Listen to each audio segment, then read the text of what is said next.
I get to dip my toes into everything, and more, we're doing them this way via Zoom. So I rarely have to go into the studio anymore. But when I do, that's a treat. I get to wear pants. Ladies and gentlemen, welcome to the Carganilla Online Variety Entertainment Podcast. Here's your host, Paul Carganilla. Hello and welcome to COVE. This is the online variety show in which we aim to both entertain and inspire our podcast listeners and YouTube viewers through a variety of art forms, including music, poetry, storytelling, special guest interviews, travel blogs, and so much more. I'm excited to introduce everyone here in the COVE community to a new friend of mine who is not just an international award-winning entertainment reporter and the author of a brand new book, but he's a Renaissance man of so many talents. I can't wait to tell you all about him and introduce you to him. But first, of course, let's pull the cart in front of the horse and say hello to our producer behind the scenes, producer Craig Jackman. Welcome. Hello, everybody. Wow.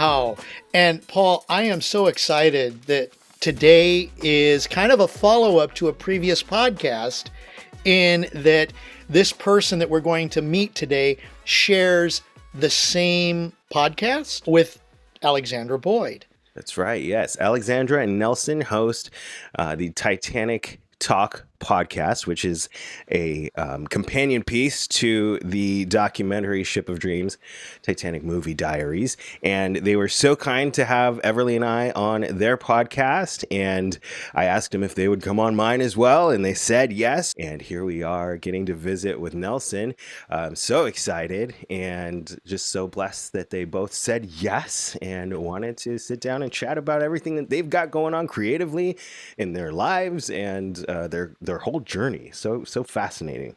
He's very exciting to listen to. I can only imagine, especially since he's got such a great experience, as you've shared already, and I'm sure he'll share a little bit more too. I'm just excited to listen and hear what he has to say and share. That's why we're here today. So we'll bring him in. But first, let me tell you, Nelson Aspen, our guest today, is one of entertainment's most charming personalities. He has spent 3 decades airing on morning television, including over 19 years as the show business editor for Australia's #1 rated Sunrise, bringing the latest in entertainment and pop culture to millions of viewers around the world. He is a loved, respected, and widely trusted contributor to television, radio, and online outlets around the world. In 2020, Nelson, a 5-time Publicists Guild of America nominee, was recognized as International Media Journalist of the Year. Bouncing between Hollywood and Manhattan gives him access to the hottest stars and scoops. In addition to his successful presenting work, he also is a frequent commentator for news and entertainment documentaries and a wide range of radio programs. News outlets around the world quote his expertise and exclusives. But aside from all the entertainment reporting throughout his life, he has also been a successful actor, singer, dancer, screenwriter, aerobics instructor. He probably writes songs too, podcaster, and author, and that's mainly why we have him here today. We have so much to talk about, but none more important than his latest book, a semi-autobiographical novel set in 1980s New York City called Dancing Between the Raindrops. It's a wild coming-of-age story about 4 friends in the era of big hair, padded shoulders, and punk rock. Ladies and gentlemen, please join me in welcoming to the Carganilla Online Variety Entertainment Podcast, Nelson Aspen. Yeah. Is this thing on? It is. And thanks for having me, guys. Thank you so much for being here from the future. He's over on the East Coast and getting ready, looking so dapper, getting ready to hop on and do some. I get happy hour before you do. And he's already on it, you can tell. I use that excuse often that it's 5 o'clock in New York, so, or at least maybe even it's noon in New York. So here we go. Welcome to the show. Thank you so much for making the time to be here.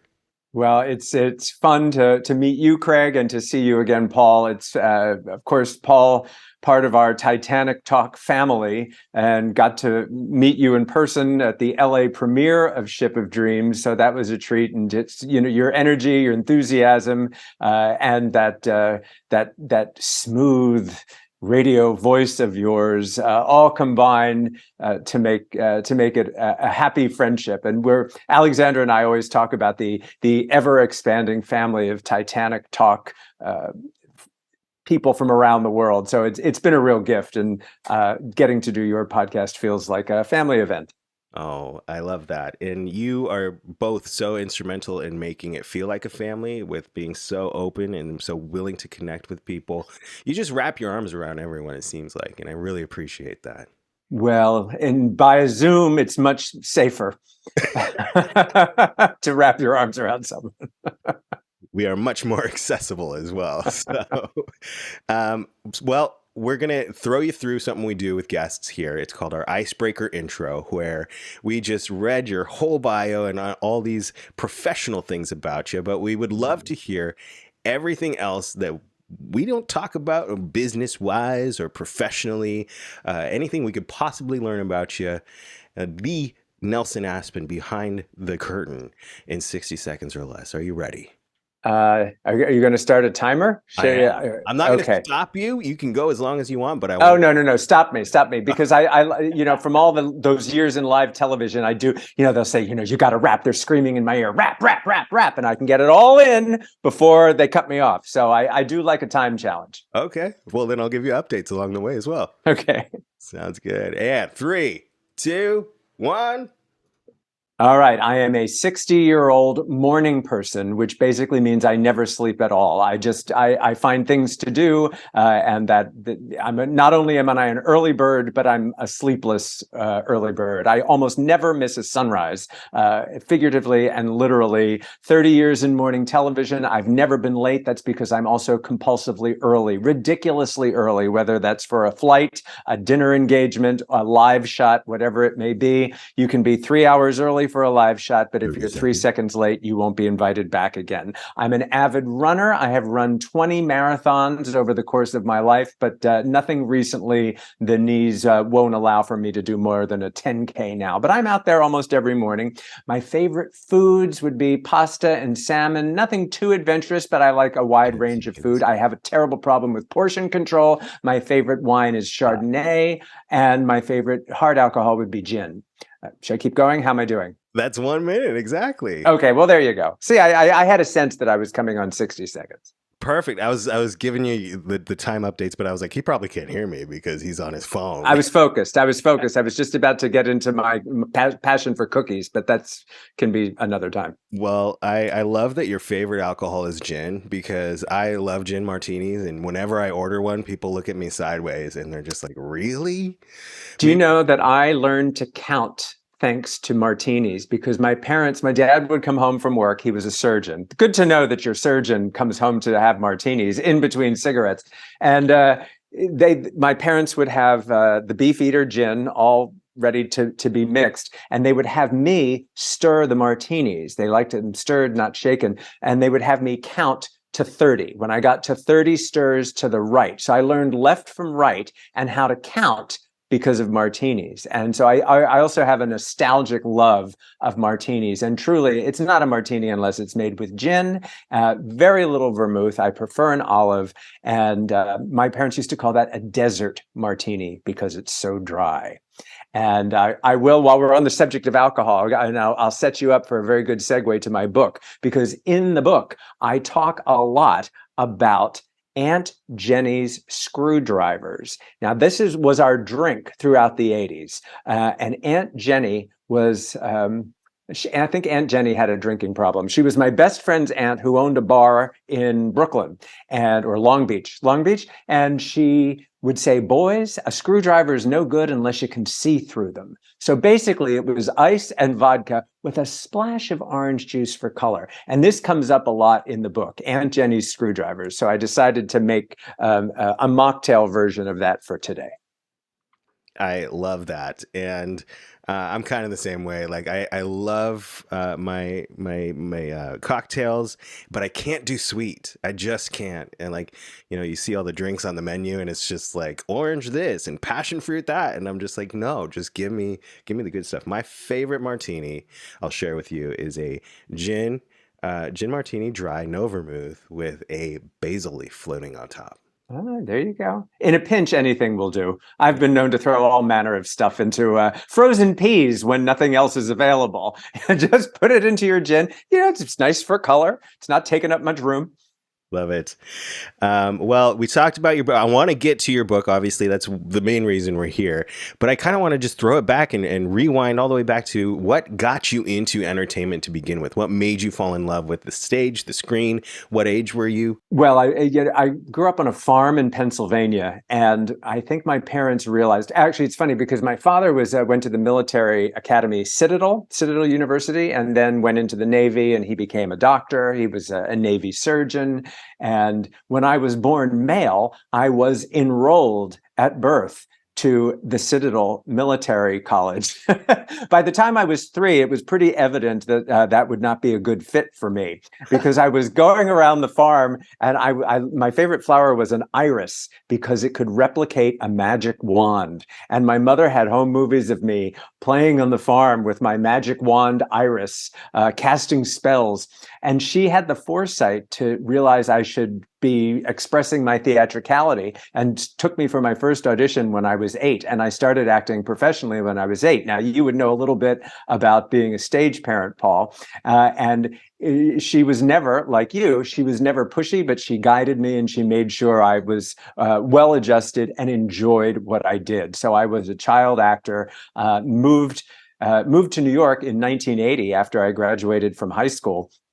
And this is where the book basically takes on my story. And rather than call it an autobiography, because quite frankly, I can't remember everything.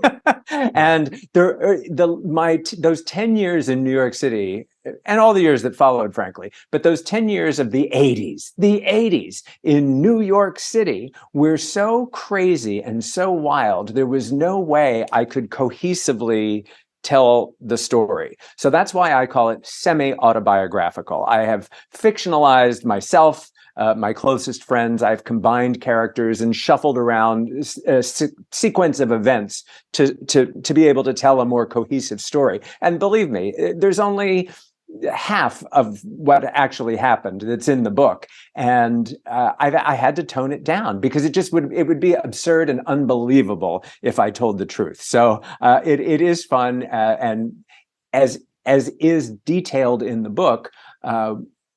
The reason I ended up doing morning television for decades was thanks to Princess Diana. And that's in the book too. And there was that sounds crazy, but it was while I was working as an aerobics instructor in the 1980s, and I was a very successful and popular aerobics instructor back, when I had the full mullet.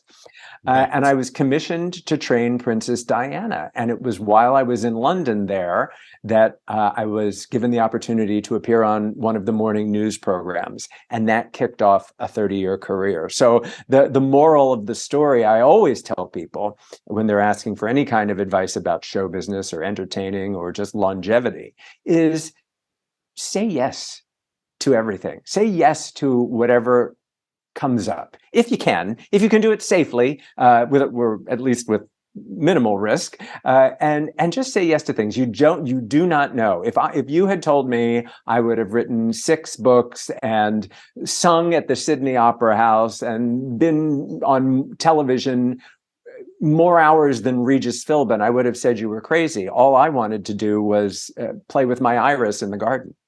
That's amazing, and ties in so much in line with what we talk about here on my podcast. And I think our episode 4 is called "Say Yes." There you go. I think Lee Grant's autobiography was called "Say Yes." There you go, and I love that you kind of I talked about it actually with LA Beatles, and that when you follow your heart, when you're doing something that you're passionate about, it seems like the right doors kind of open. If you ignore, just try to suppress, what you're really being drawn to do, life can get really hard and uncomfortable. And but once you open up and you're open to saying yes and you're open to following your heart, it seems like you're kind of just like life becomes a fun journey and you get to see where it leads you. Well, and do things that bring you pleasure. As long as you're doing things that bring you pleasure, I don't often do, at the risk of sounding like a spoiled baby, I don't really have to do many things against my will. And when I do, whether that's there's something broke in the household, or I've injured myself, or when there's something unpleasant, I do have to remind myself not to act like a 5-year-old, and that not everything can be just pure fun. But I certainly do have more fun than anybody I know. So when you got to New York in the 80s, right out of high school, were you like 17 years old and just trying to make it on Broadway, or? Yeah, I tweaked. It's really all in the book. But what I did was I had graduated high school at 17 and moved to New York and enrolled in college as a drama major.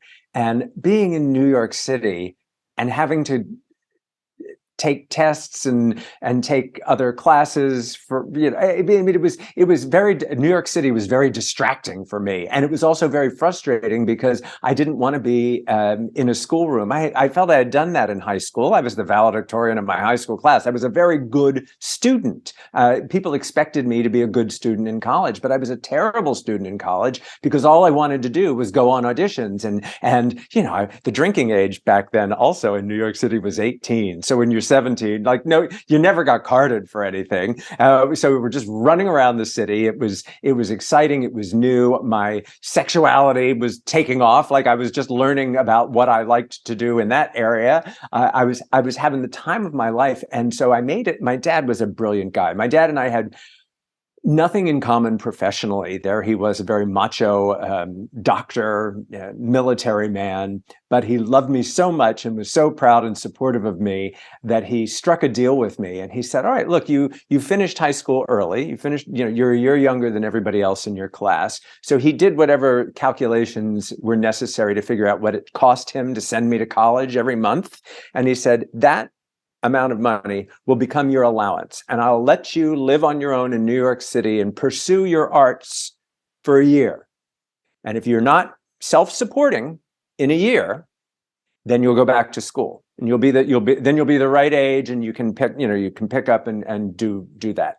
And it seemed like a really good deal. And I'm still impressed to this day that my father was keen and sensitive and savvy enough to know that, and to know that that was a good decision. And it took me 11 months, but 11 months into that year, I got my first real TV job on a soap opera. And I did that soap opera. Now I worked in soaps in New York City for several years after that. And that's detailed in the book as well. But that saved me from having to go back to college. But yeah, I spent 10 years in New York before I had to bite the bullet and take the TV train to Los Angeles. Lived in Los Angeles for 22 years. I say you get less time for murder. But I did my time in Los Angeles and then moved back here to New York City in 2012. And then let's just say I'm living happily ever after. Anyone who wants to follow you on Instagram will see you have an awesome spot. It looks like in Harlem, right? That's right. That was the last book. My husband and I, now husband, we just got married in the beginning of 2023, but we've been together for a decade. That's part of the happily ever after. But we decided it was time at our age to combine our resources and build our dream home. And what would our dream home be? And we found it. We found this all new construction, like brand new high-rise penthouse in Harlem overlooking the Apollo Theater. We built it from the ground up, from scratch. And then COVID. Everything came to a grinding halt. Literally, we're in hard hats, on the construction site, and nothing was happening. And we didn't know as no one did, would the city ever come back? Would the world ever come back? What are we going to do? And we pivoted and we figured out how to make a TV studio in the house, a gym, everything that we would need is here, including outdoor space, which is unheard of in New York City. We have a lot of outdoor space here. And I wrote a book about it, my last book, and it debuted at #1 on Amazon. It's called Your Home is Your Castle. Live like an A-lister in a post-pandemic world. And you write about what you know. The new book is about what I know. The old book is about what I know. And hopefully you just have to write it, because if you know, as an artist, if it's inside you, you have to let it out. And hopefully there will be an audience for it. And if there's not, well, at least you let it out. You're living happily ever after. But so what has been your favorite chapter along the way? Well, I mean, other than it's impossible to tell. I've kept a journal for, gosh, maybe 20 years. It just said, it struck me one day at Borders bookstore. It was called Book of Blessings. It's a blank book, and every day has 5 lines. And so I just write down 5 things a day, and you can find anything on eBay. I keep buying the same Book of Blessings every couple of years, and I just write down 5 things, 5 things, 5 things. And all the periods of my life are happy and valuable. Yeah, of course, it sucked when I lost my TV job that I'd had for almost 20 years. And it was an adjustment. It was like a death, because my routine was messed up. You've taken away my daily routine of 20 years. Maybe not coincidentally, 2 weeks after that, my beloved mother passed away. Not unexpectedly, I suppose, because she was 93, but it was still a surprise. I didn't have any warning. So last year was a real year of loss, but then that's a rite of passage. I mean, that's something, we all have to lose our parents someday. If we don't, if it's the other way around, that's not the way the world is supposed to work. So even that, my mother's and father are so much a part of who I am that I can enjoy their memory now. It's not painful anymore, because I hear things coming out of my mouth, or I'm telling you my martini recipe, or whatever it is. They are with me always, and that's that's a blessing. I love that perspective, and what wisdom you have to be able to have that point of view when you look back at it. I think the same way, like I can't imagine living life without my parents here, but I know at the same time, like everything that they've given me along the way, I will continue to carry and just continue to cherish. It's such a blessing of having amazing parents. Oh, well, there's no greater gift. And not everybody has great parents. I have to show you this. This is my wedding band. And the timing of losing my parents, who I adored, I had my dad's wedding band. And then when my mom passed away, I got her wedding band. So I had them soldered together. And so I have both of them locked around my finger, which is a beautiful thing. And my husband still has his dad, so he'll get a matching ring someday. There's absolutely no rush. We're not in any hurry for that, but yeah, it's special. I wasn't expecting to be moved to tears this early in the morning. Thank you for sharing that beautiful gift with us. That's incredible. Wow. And your journey along the way to where you are today, all the different chapters, while each one has kind of informed the next step and gotten you to where you are now. You spent a lot of time on the red carpet. And according to your website, you've rubbed shoulders and interviewed the likes of Tom Cruise, Chris Hemsworth, Meryl Streep, Brad Pitt, Mark Wahlberg, Adam Levine, Reese Witherspoon. Do you ever pinch yourself, or is that just like normal life? It was normal, and now looking back on it, I'm kind of really not to say I wouldn't take another job like that again. Great, yeah, sure, but very quickly you get over being starstruck. What I would get starstruck by Usually older celebrities, people that, yeah, because it's hard for me to be, yeah, I don't know. I'm not easily impressed. Um, there was a very recent photo shoot with Ellen Burstyn because she was promoting the new Exorcist movie in which she makes an appearance. And she's in her 90s. And the photo shoot, she looked every bit of her age, but so beautiful and with an obviously cheeky sense of humor. And I remember when I interviewed her thinking, oh my God, it's Ellen Burstyn. Come on, that's impressive. And she was so funny and so flirty that she is a woman who loves men. And we had the best time. So while I don't necessarily get starstruck, would now, if they said to me, "You're going to go do Ellen Burstyn again," and then I would be more nervous than I was originally. Loretta Lynn was the same way. I got to spend an hour just in an apartment with her to do an interview, and we talked about her daughter's death. I mean, we talked a lot about a lot of heavy stuff, and she was so affectionate and warm with me that it made me feel good that I was able to put her at ease enough to have that conversation. And that's the real privilege of doing what I get to do. A red carpet, that's more like an athletic event because you can't, I always call it a bladder buster. Have your one cup of coffee in the morning and then that's it, because you're not going to get a chance to go again the rest of the day. You're dealing with the elements out there, whether, you don't think about that. If you're walking a red carpet, that's very different from working a red carpet because you're there for the day, smashed in between journalists. And then whenever a star comes down, you're screaming and fighting and pushing. And I'm not a tall guy. So, I usually go down rather than try and get up if I'm on a red carpet. And I try and get low and go underneath the other reporters rather than try and get over them. So that really is an exhausting, uncomfortable event. One-on-one interviews are terrific. And unless you're Stanley Tucci or Kevin Spacey, it's usually pretty fun.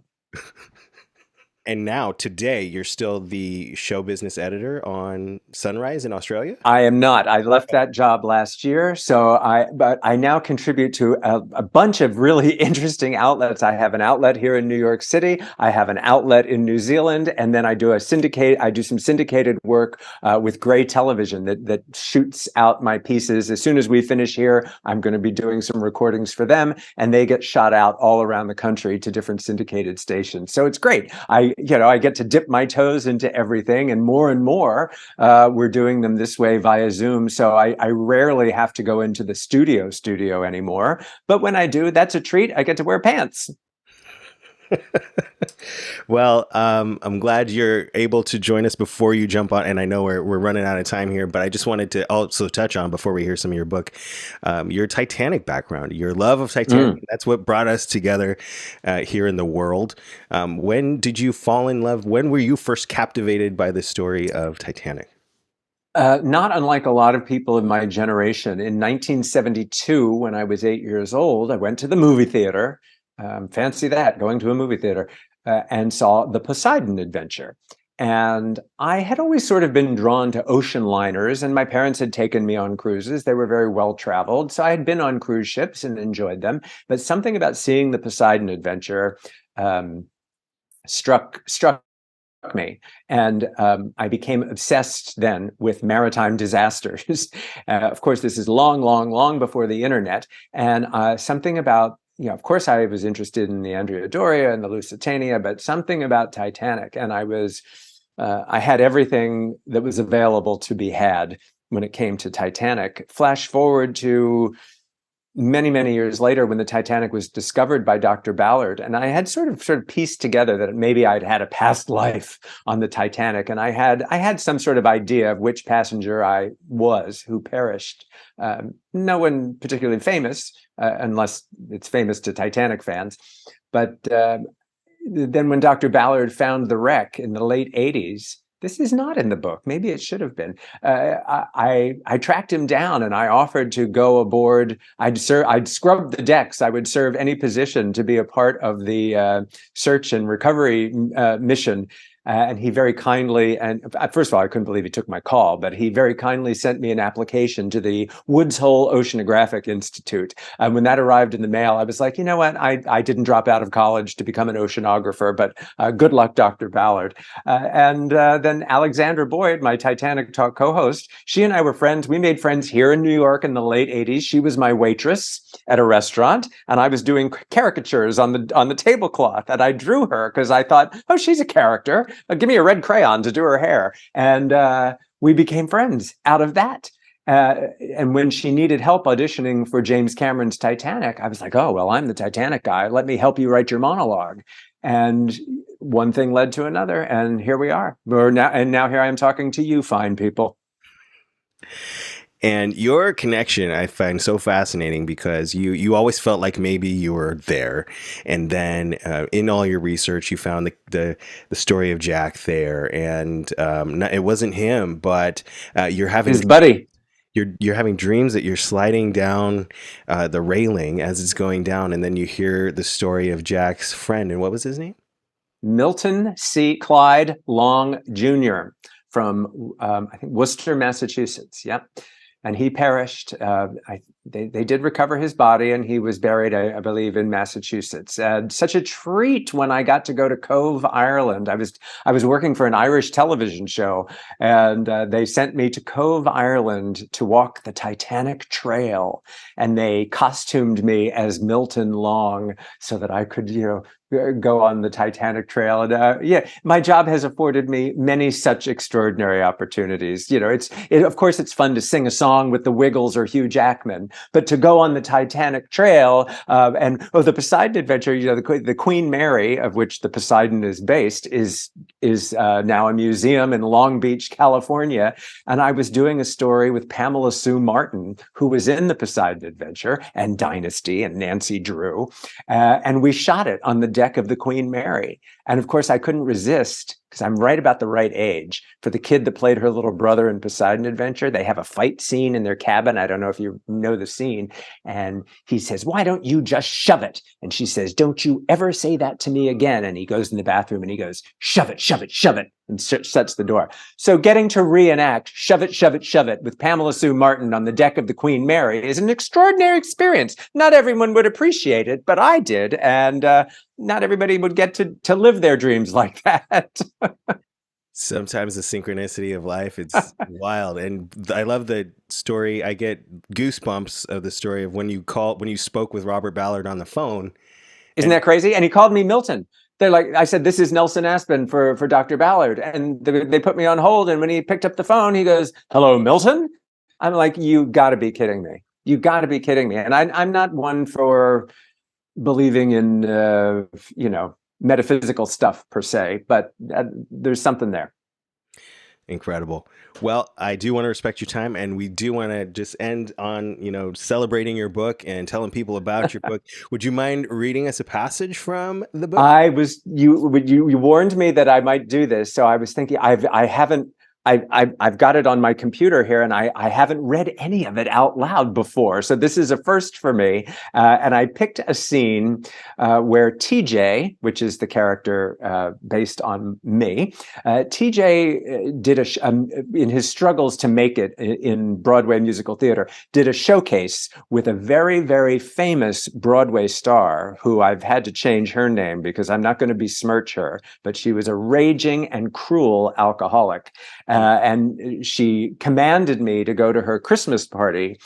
So this is the story of TJ going to Dottie's Christmas party.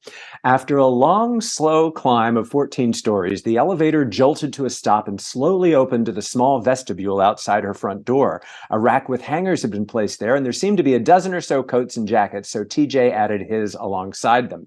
He could hear piano music and the murmur of voices coming from inside the apartment, but above it all was the omnipresent, never-ceasing sound of one of Dottie's distinctive, loud, and sing-songy monologues.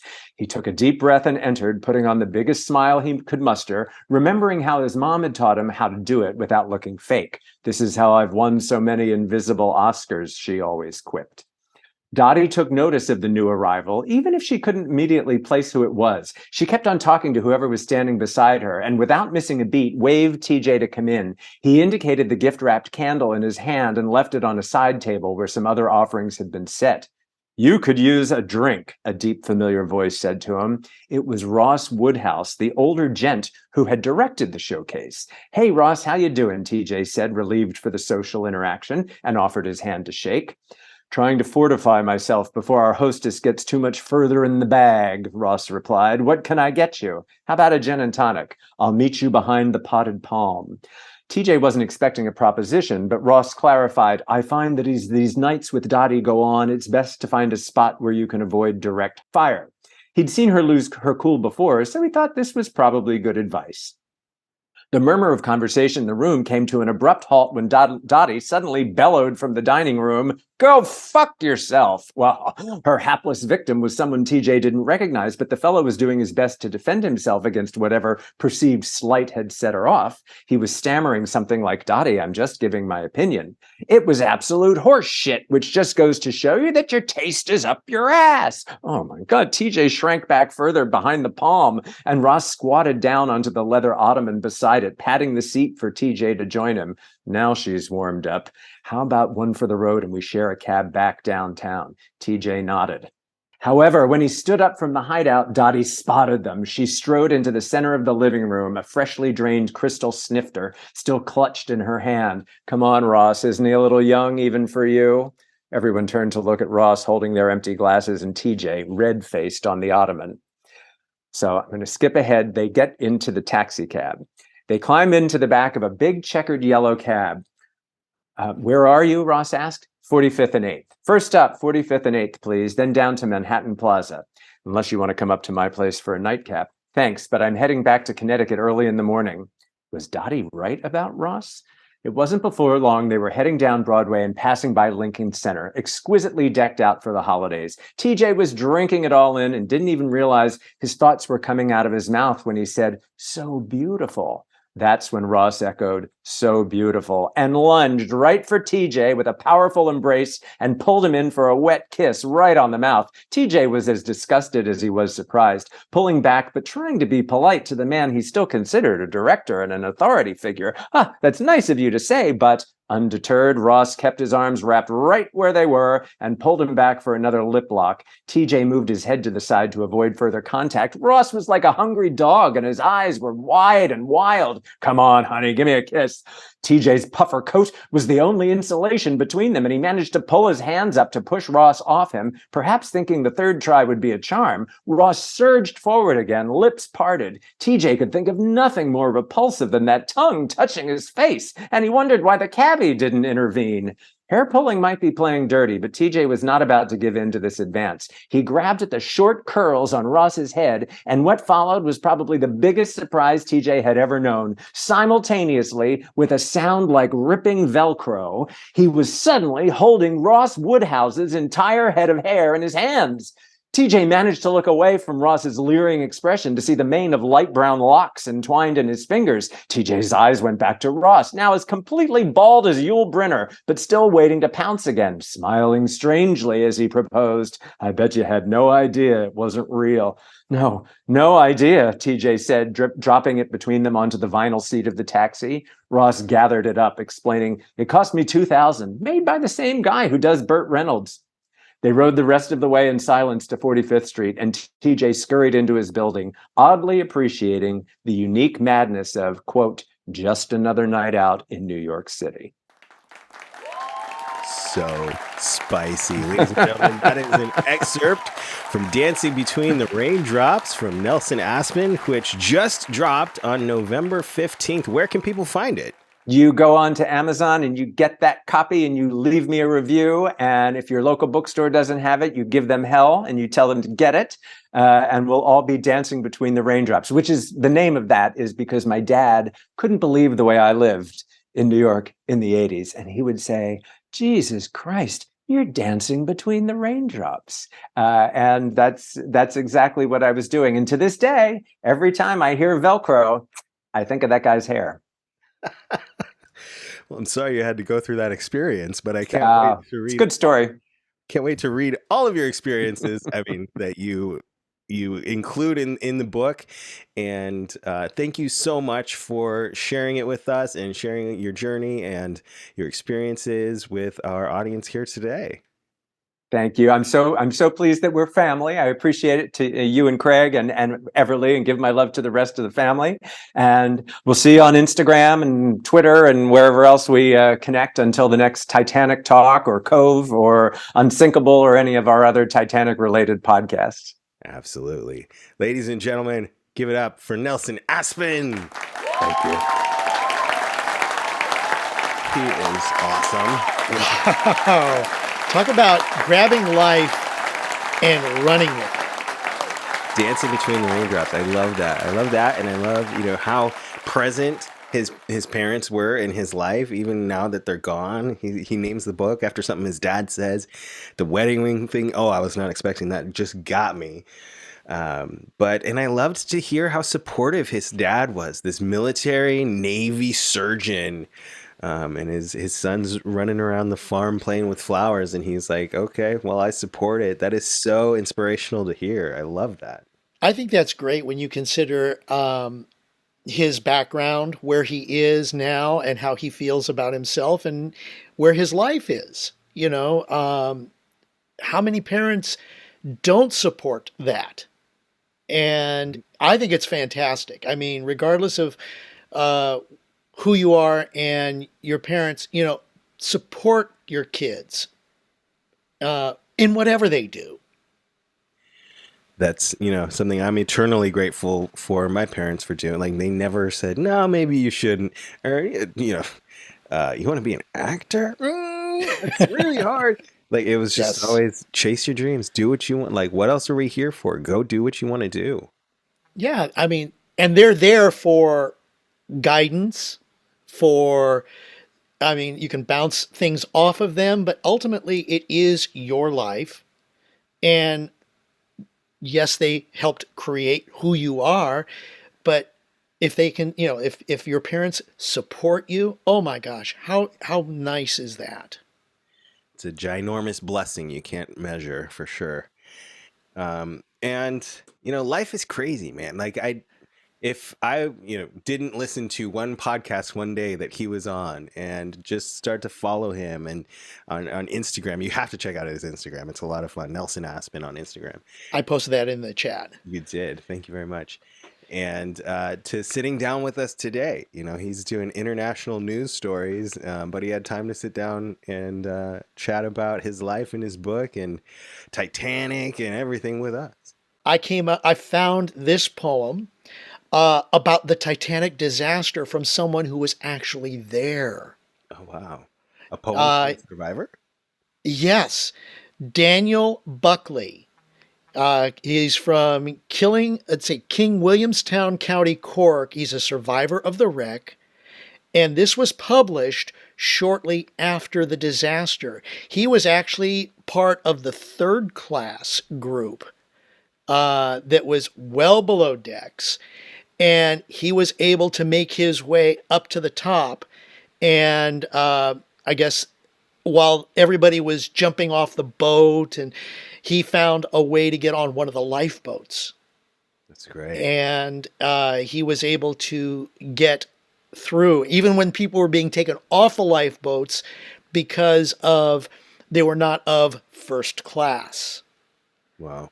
They dressed him up in a woman's outfit.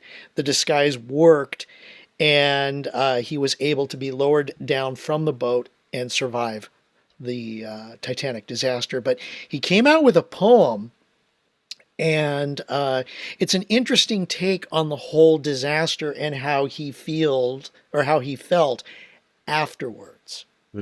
So this is called The Titanic Disaster by Daniel Buckley. As performed by Craig Jackman.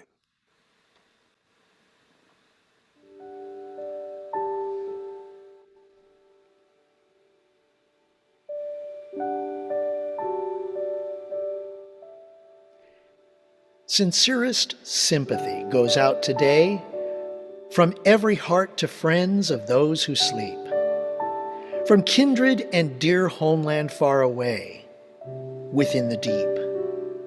and in a special manner for our isle, when we think of our own beloved dead, the toilers of the sea who perished while in quest of bread. Some sailed expecting to clasp lovingly their own beyond the waves, and others sighed for leaving souls they ne'er again might see, where mortals bide.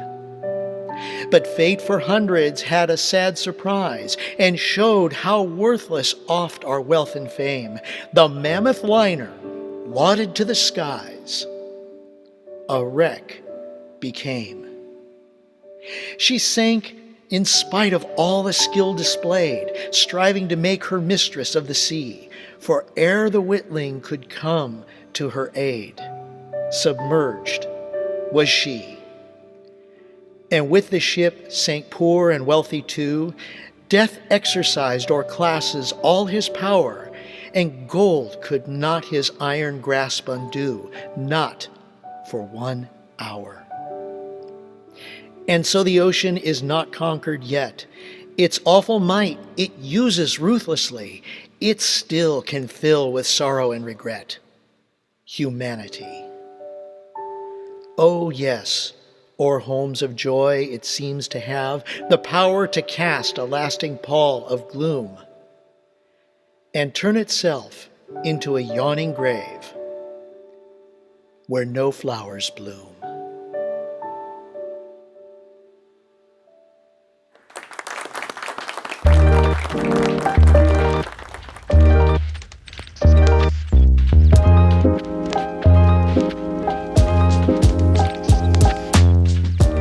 If you are subscribed and up to date on the show, I wish you a very happy Thanksgiving 2023. I hope you have a great week of celebration with your family and friends. And if you haven't yet subscribed, you're a little behind, but you enjoyed this episode with our friend Nelson Aspen, I invite you to subscribe to the show on your favorite podcast platform or on YouTube. We're featuring talented creators on a weekly basis here on the show, and it would be so great if you would make us a part of your weekly routine.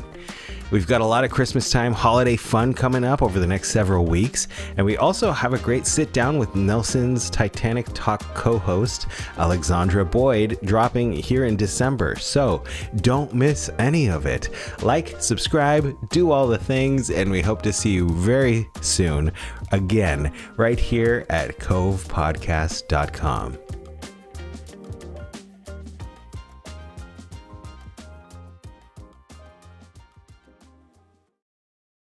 I put the coat on her!